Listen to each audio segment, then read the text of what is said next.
The wilderness has always held dangers, but some encounters are so unsettling they blur the line between the known and the unexplainable. From the violent night of terror that struck a team of rangers deep along the Appalachian Trail in western North Carolina to the terrifying midnight visitation at a quiet RV park in western Montana, in this video, we'll explore 6 encounters that pushed ordinary people into moments of unimaginable fear, where the forest itself seemed alive with a predator far beyond what they expected.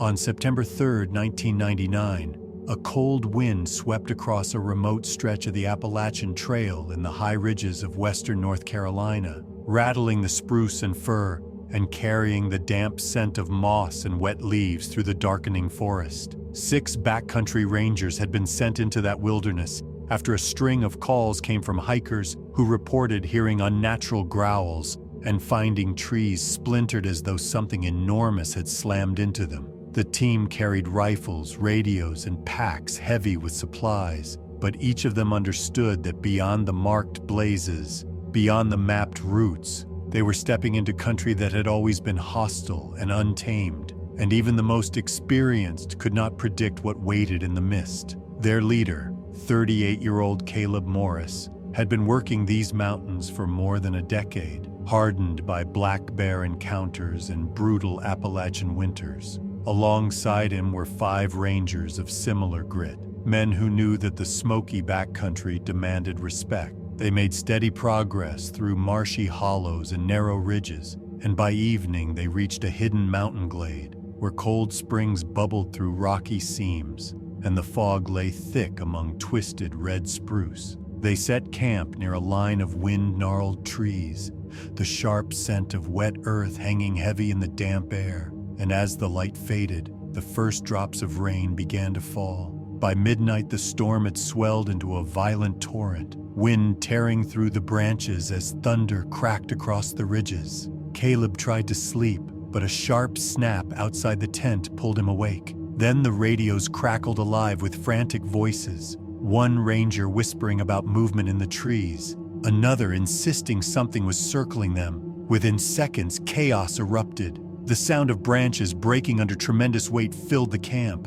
and then came a guttural roar, deeper and more resonant than any bear. Caleb burst from his tent, rain lashing his face, and he caught a glimpse of something massive moving between flashes of lightning, its outline towering, its shoulders as wide as 2 men. The figure tore into the camp with explosive force. One ranger was struck before he could raise his rifle, lifted from the ground and hurled against a tree with a sickening crack. Another tried to fire, but the weapon was ripped away as if it were a child's toy. The man's scream cutting short as he was slammed into the mud. Tents collapsed, lanterns spilled, and water from an overturned kettle hissed into the soaked soil as the storm swallowed every sound except the roars and the agonized cries of men being torn apart. Caleb stumbled through the chaos, mud sucking at his boots, his heart hammering so violently he could barely breathe. The attack lasted only minutes, but in those minutes, the creature reduced their camp to ruin. One ranger was seized and flung into a spring, the water cloud rising with his final shriek. Another was dragged into the trees, his blood streaking the wet ground. Caleb saw one last desperate struggle as a ranger swung his pack as a shield, only to be crushed beneath a strike that seemed to break his body in 2. Then, just as suddenly as it began, the storm in the forest fell eerily silent, leaving Caleb crawling through shredded canvas and broken bodies, the taste of iron and rain in the air. When morning came, Caleb emerged from the glade, staggering and covered in blood that was not only his own. He wandered until another patrol found him hours later, incoherent, shaking, and unable to hold his rifle. His account, halting and disjointed, told of an immense figure that had ripped through the camp with impossible strength, flipping tents aside and tossing men like rag dolls. The others were gone, every one of them, and his eyes carried the haunted glaze of someone who had seen the impossible and survived only by chance. Search teams followed Caleb's path back into the misty hollow. What they found was worse than any predator attack the region had known. 5 bodies lay scattered around the clearing, brutalized beyond recognition,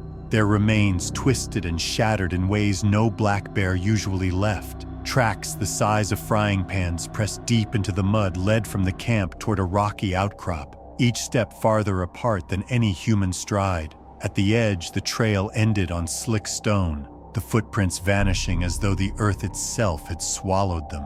The official statement to the public was simple. A rogue black bear, disoriented by the storm, had stumbled into the camp and mauled the men before disappearing into the wild. Rangers reinforced that the Appalachian backcountry was dangerous, that the wilderness could never be made entirely safe, and that predators acted without warning.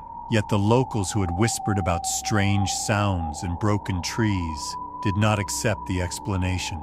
They spoke quietly of something far more intelligent than a bear, something that moved with purpose and struck not for food but for dominance, leaving carnage behind before fading back into the endless woods. Caleb never returned to ranger duty. He retired within weeks, settling in a small cabin on the mountain's edge, where he lived in silence, rarely speaking of the night that had taken his team.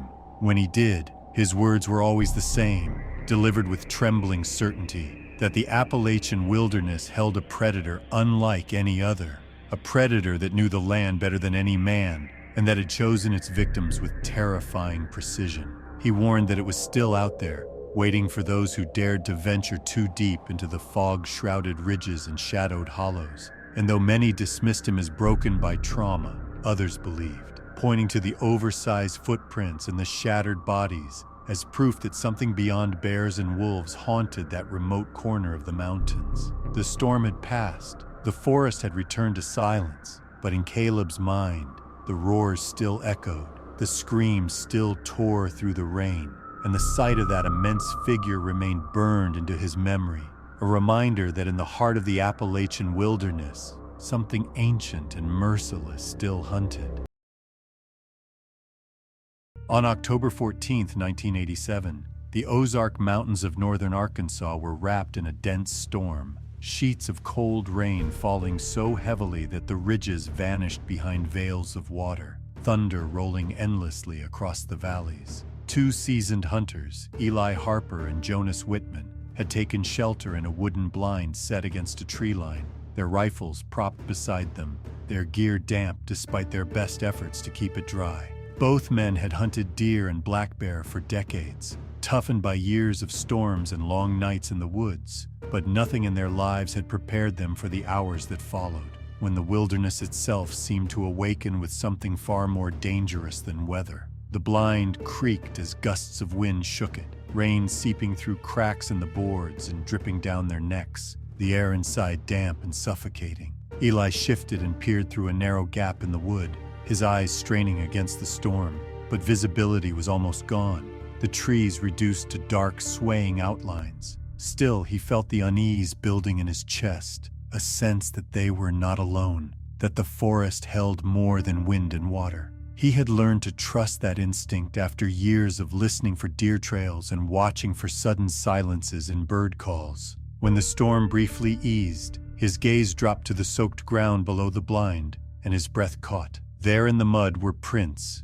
enormous in size, pressed deep by something with weight far beyond any human or bear. The tracks stretched along the edge of the clearing, wide at the heel, long at the toes, too defined to be dismissed as tricks of the storm. Eli's heart pounded as he nudged Jonas, who leaned forward squinting, his jaw tightening when he saw the same impossible shapes. Before they could exchange more than a look, a guttural growl rolled through the forest, so deep it seemed to vibrate through the soaked boards beneath their feet. The sound was followed by violent thuds against the blind. The wooden walls rattled, beams straining under sudden impact, as though something immense had hurled itself against the structure. Both men froze, adrenaline coursing, the storm outside swallowed by the pounding of their own blood in their ears. Another strike landed harder still, the blind shuddering on its supports. Jonas grabbed his rifle and fired blindly through the slats,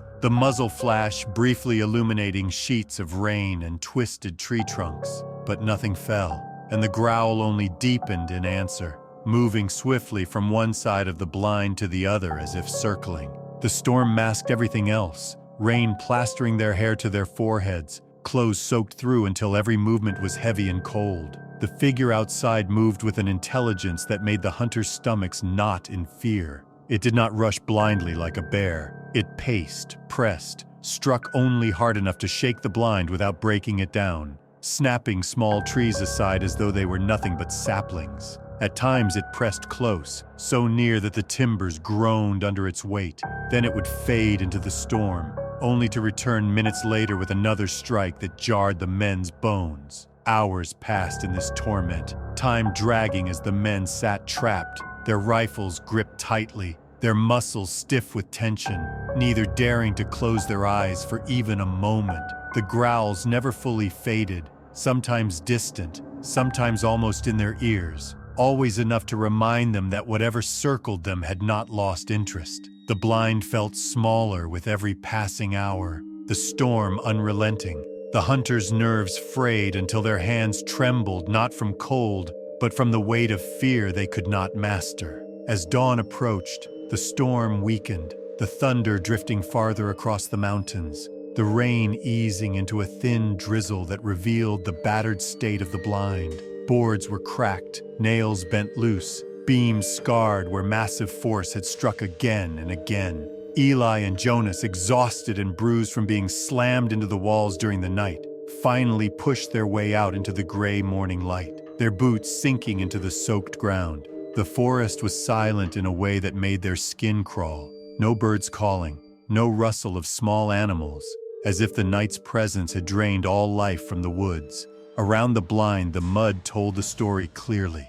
Footprints larger than anything they had ever seen surrounded the clearing. Each step pressed so deep the water pooled inside them. The stride between them was impossible for any man, and the tracks showed deliberate movement, circling and stopping, pressing in close before pulling back. Jonas knelt to touch one of them, his hand dwarfed by the sheer size, the outline sharp and undeniable.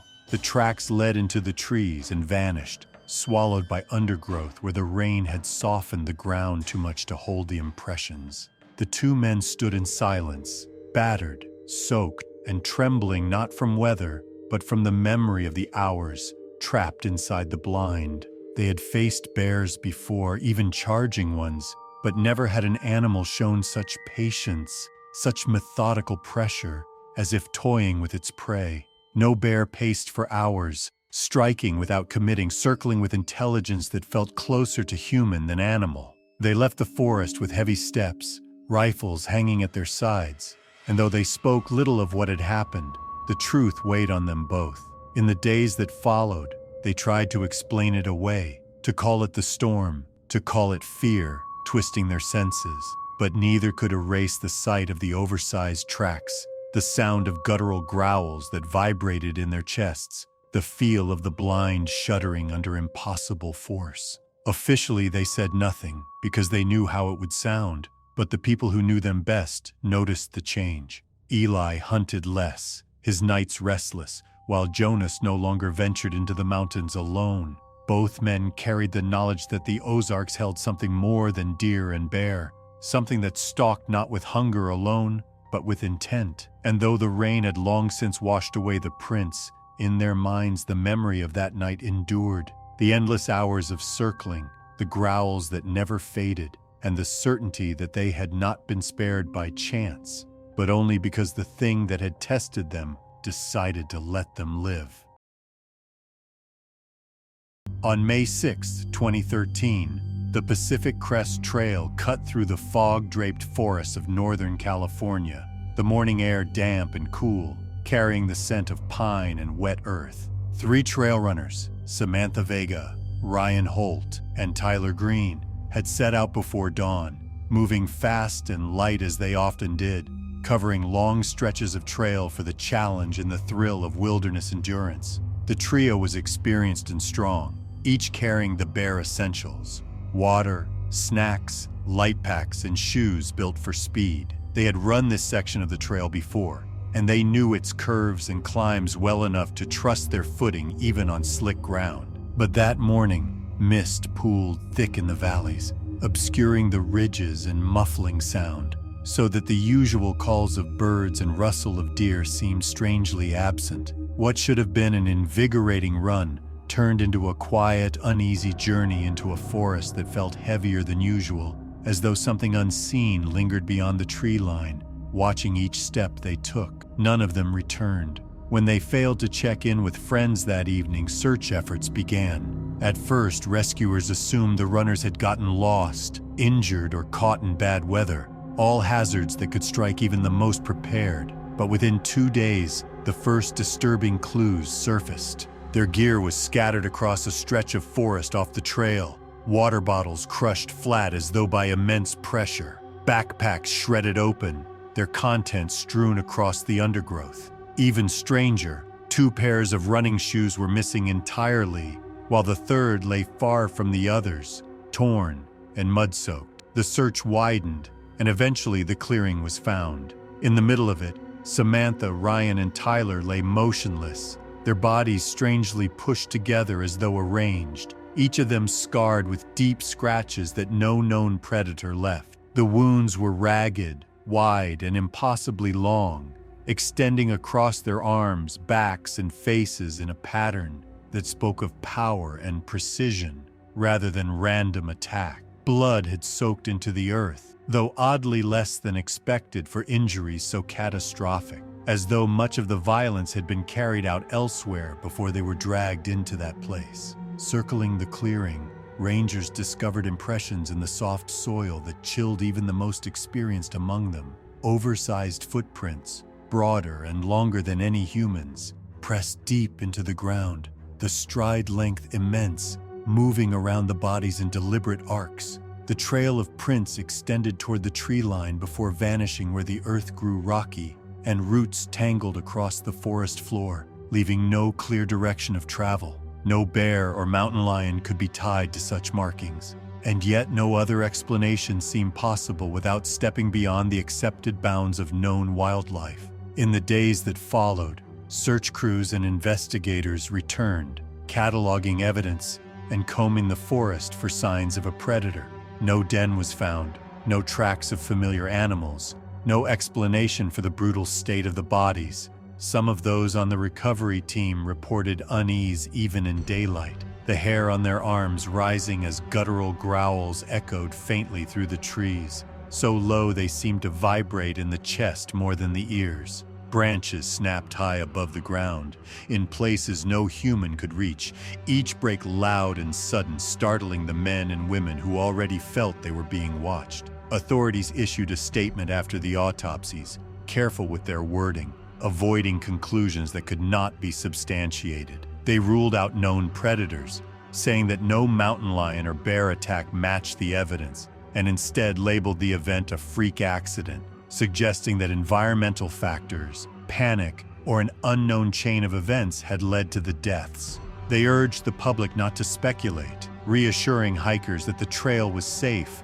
though the bodies told a different story. Locals in the nearby towns did not accept the official line. Many had heard stories for years, whispered accounts of something enormous moving through the forest, glimpsed in fog or at the edge of firelight. They spoke quietly of intelligence behind the attacks, of hunters who did not kill for food but for control, testing those who strayed too far into the deep wilderness. After the deaths of the 3 runners, those whispers grew louder, and more hikers admitted to feeling stalked on the trail, reporting eyes in the shadows and sudden silences that pressed down like a weight. The Pacific Crest Trail, once a path of freedom and beauty, became a place of unease. Some avoided it altogether, choosing safer routes, while those who dared return often did so only in groups, their movements quick, their nerves strung tight. They knew what the rangers had seen, though the reports never reached the public in full. The oversized footprints,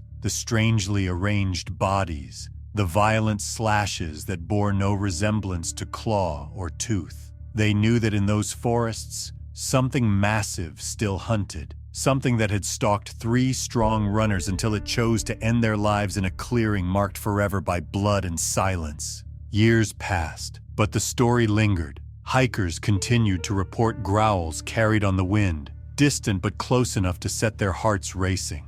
At times, branches snapped above the trail where no one could climb, the noise echoing in the mist. And though officials maintained their stance, repeating that the incident was a tragic accident, the locals spoke differently, their voices dropping when they told it. They said that something intelligent had arranged the bodies, something that left its mark in footprints too large to dismiss, something that stalked the misty forests of the Pacific Crest with patience and terrifying strength. The wilderness kept its secrets. The forest swallowed the evidence. But the memory of Samantha, Ryan, and Tyler endured. Their final run became a warning, a reminder that the wild holds more than weather and terrain, more than predators cataloged in books, more than any official would admit. For those who step too deep into the fog-shrouded valleys and silent clearings of California's mountains, the knowledge remains. There is something out there, and once it decides to hunt, there is no escape. On October 9, 1974, the high pastures of the Swiss Alps lay wrapped in a heavy fog, the kind that drifted in from the valleys and clung stubbornly to the slopes until every pine and boulder was shrouded in pale gray. Shepherd Matthias Berger had lived on those slopes all his life, a man who measured time by the changing seasons, whose nights were often spent listening to the bells of his small goat herd echoing through the stillness. That evening, with the mist hanging low and silence pressing heavy across the alpine meadows, he moved toward the pen to check his animals one last time before bedding down for the night. He carried only a lantern, its glow swallowed quickly by the fog, his boots sinking slightly into the damp earth as he followed the faint trail to the enclosure. The goats shifted uneasily when he drew close, their bells clinking in irregular patterns, their bodies pressed together in a nervous cluster that raised the hair on his neck. The night was quiet but not still. Something in the air carried weight, as if the mountains themselves were holding their breath. Matthias lifted the lantern higher, the yellow light spilling across the crude wooden fence, and that was when he saw it. From the edge of the tree line, half hidden in the fog, a shadow moved, broad and tall, its outline impossible to mistake for man or wolf. He froze where he stood, his breath lodged in his chest, his eyes straining to separate the shifting mist from the figure that lingered there. Before he could cry out or reach for anything, the thing moved with startling speed. A massive, fur-covered hand shot from the fog, fingers long and powerful, closing around one of the goats that bleated in panic as it was plucked from the pen. The gate did not move. The latch remained shut, and yet the creature had lifted the animal as easily as one might lift a child, pulling it soundlessly into the shadows. The bleat cut short as the fog swallowed both predator and prey, leaving only silence and Matthias standing rigid, his lantern trembling in his hand, the light shivering against the boards of the pen. His heart thundered as he stumbled forward, reaching the edge of the enclosure where the animal had been taken. He expected the gate to be broken or the fence to be toppled, but nothing was disturbed. The latch was still secured, the boards unbroken, the structure untouched. Only the grass beyond was flattened, pressed into the soil as if something enormous had crouched there, waiting for the moment to strike. Matthias dropped to his knees, searching for prints in the wet earth, but none were clear enough to hold form, only patches of disturbed soil that suggested weight, but left nothing that could be carried as proof. The fog thickened, drifting between the trees, and he knew he should not follow. Every instinct told him the thing was still close, that eyes larger and darker than his lantern's glow watched from the forest's edge, waiting. He backed away slowly, clutching the lantern as if it alone could keep him safe, his chest tight with the certainty that what he had seen was deliberate, not an accident of chance, but an act carried out with precision and intent.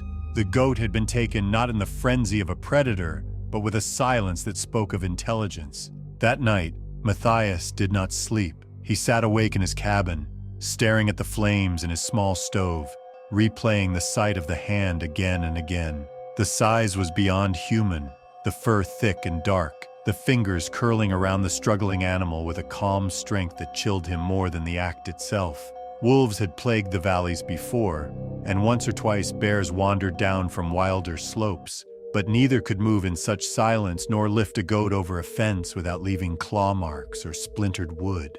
What he had seen belonged to something else, something that knew how to act without revealing itself, something that chose stealth over savagery. The next day, he told the villagers in the inn at the base of the mountain. They listened with polite faces, nodding, but when he finished, they dismissed it with simple explanations. A wolf could have leapt the fence, they said, or a bear might have reached through the boards, dragging the goat away. The fog played tricks on the eyes, they assured him, and fear magnified what could not be clearly seen. Matthias did not argue. He only shook his head because he knew what he had witnessed, and he knew no wolf or bear left a gate untouched while taking an animal whole. For nights afterward, he avoided walking to the pen alone. He checked his flock earlier, while daylight still clung to the mountains, and when evening fell, he stayed inside, ears tuned to every noise outside the cabin walls. At times he thought he heard branches shifting where no wind moved, or the faint sound of something heavy pressing through the undergrowth, but he never saw it again. The goats seemed to sense it too, restless at night, their bells clinking nervously even when the valley was calm. Though years passed and the story faded into another tale told around the fire, Matthias never forgot the image of that hand reaching from the fog. It was not the violence that haunted him, but the delicacy, the careful strength with which the creature had lifted its prize. It had not acted like a beast driven by hunger alone, but like something that understood doors and fences, something that chose the quietest way to take what it wanted. That thought lingered with him longer than fear. The knowledge that it could have broken through, could have shattered wood and scattered his flock in seconds, but instead it had reached gently, with deliberate precision, leaving the gate intact, leaving him alive to witness. The remote forests of northern Idaho stretched for miles in every direction, thick with pines that rose like jagged towers and valleys where light rarely touched the forest floor. And on September 28, 2024, the air had grown crisp with the smell of wet needles and damp soil after a week of rain. Hunter Ethan McCall, a man known for his steady aim and quiet discipline in the backcountry, had driven his truck deep along an old logging road where maps blurred into guesswork, planning to spend the weekend scouting for elk before the season opened. He had packed carefully, his rifle cleaned and sighted, his gear lined with meticulous attention, and he had told his family he would check in on Sunday night, a habit he never broke. But when the call did not come, worry spread quickly. Rangers searching for him a few days later discovered the truck parked at the end of the road, its hood faintly warm, as if it had been run only moments before they arrived.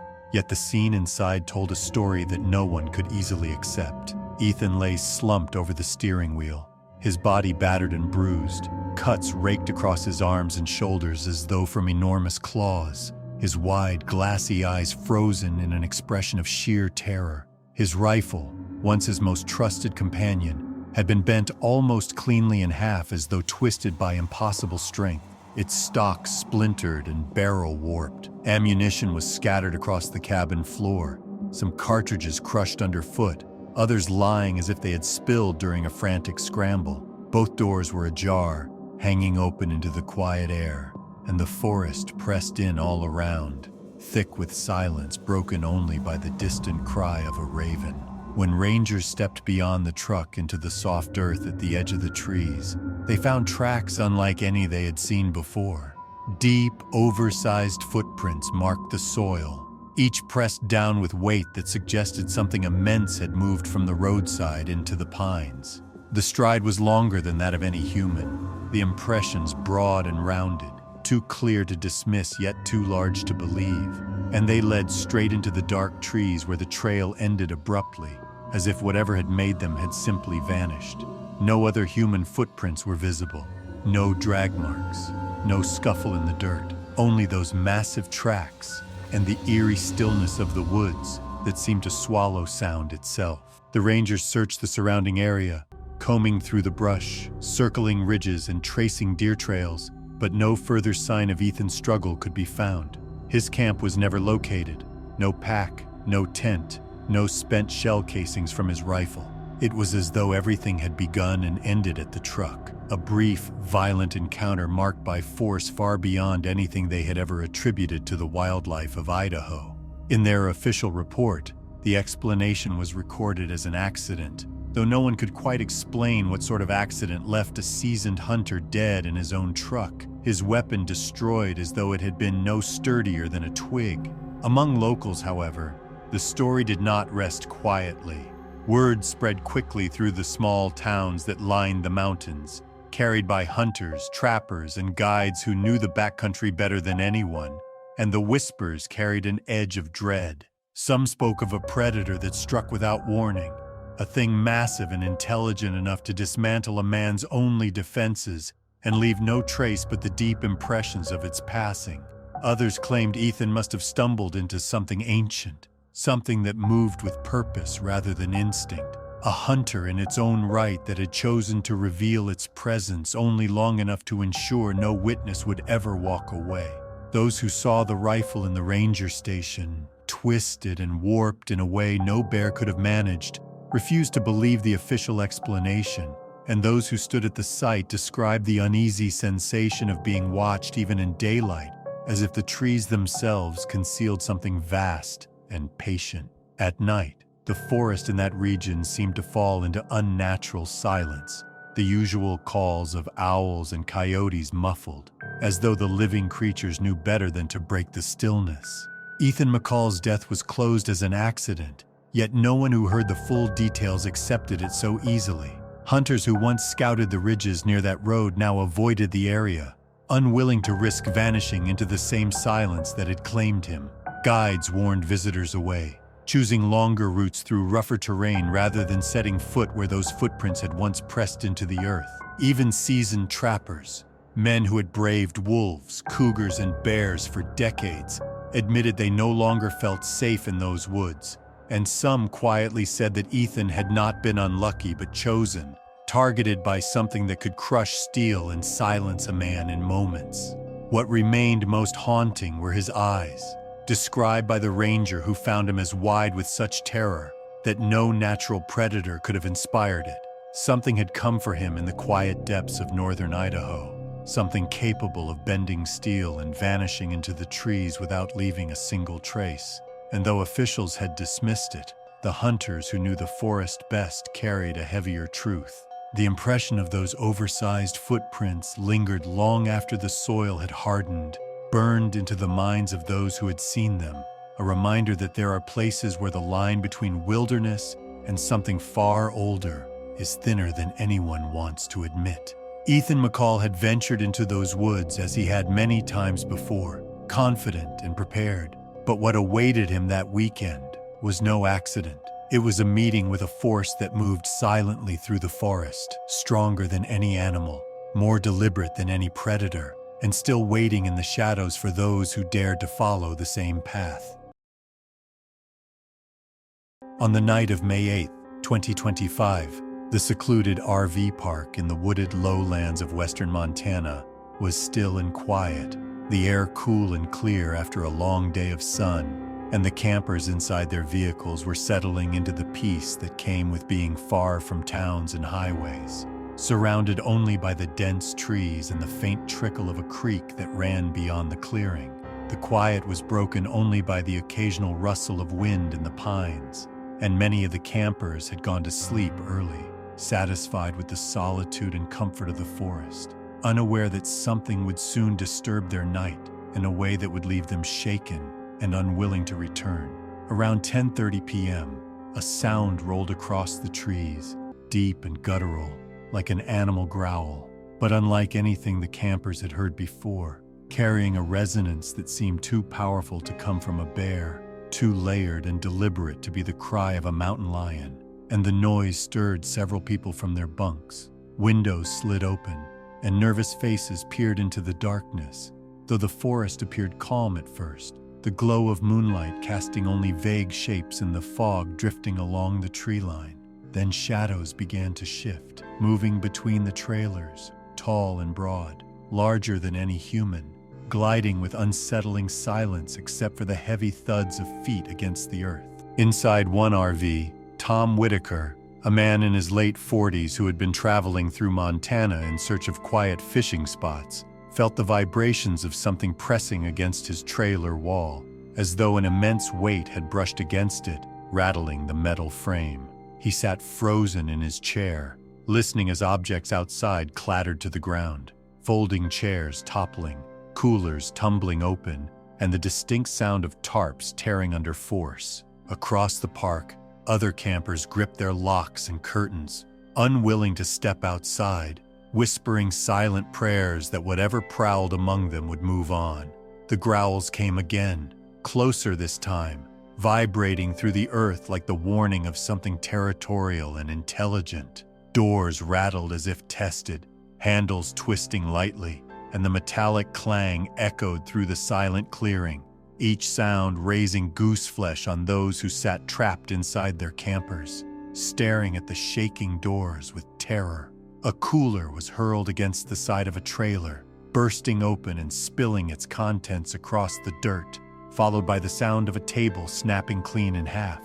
Yet there was no roar of a bear, no snarl of a wolf, only the heavy breathing and deliberate movements of something that seemed to know exactly where it was and what it was doing. For more than an hour, the disturbances continued, the unseen figure circling the park, knocking over gear, leaving clawed rips in canvas tarp, and pounding heavy steps that shook the ground. Tom finally gathered the courage to step outside, clutching a flashlight, though his hand trembled so badly the beam shook in the darkness. As he turned, he caught a glimpse at the edge of the trees, a massive, fur-covered shape, its shoulders broad enough to blot out the branches behind it, its eyes reflecting in the beam with a dull, eerie glow that froze him in place.